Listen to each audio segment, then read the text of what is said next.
হঠাৎ করে আবার নদীর পানি বাড়তেছে। এই যে দেখতে পাচ্ছেন আমরা কলার ভেলা দিয়ে ওপারে যাইতেছি। তো পানি কিছুদিন আগে পানি বাড়ছিল, পানি বাড়ার পরে আবার পানি কমার পরে আমরা যে এই পাশে এগুলো রোয়া গাছছি সব, এই যে দেখতে পাচ্ছেন এই যে রোয়াগুলো লাগানো হয়েছে। ওই যে এই পাশে দেখেন আরো কামলারা কাজ করতেছে, এই যে কামলা। তো আবার হঠাৎ করে আজকে সকাল থেকে দেখা যাইতেছে নদীর পানি বাড়তেছে। তো এই যে কলার ভেলা দিয়ে আমরা নদী পার হইতেছি, নদী পার হয়ে এই পাশে যাইতেছি। যেগুলো যে উঁচা জমি যেগুলো, এগুলোতে আমরা এখন ধান লাগাবো।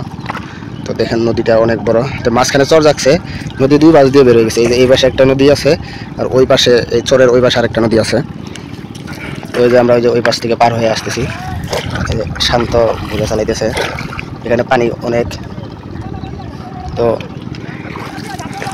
ওই যে আমাদের ব্রিজ, এটা হচ্ছে এই যে সেই সেতু, নতুন সেতুটা হচ্ছে সোনার সেতু, পাশে আরেকটা লাল ব্রিজ আছে।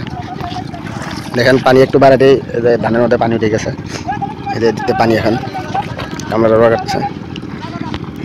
তো দেখা যাক পানি কত দূর হয়, যদি পানি অনেক বেশি হয় তাহলে তো অবশ্যই ধান, এই যে ধানগুলো খেয়ে যাবে, ধানগুলো নষ্ট হয়ে যাবে, তারপর কি অবস্থা হয় দেখা যাক।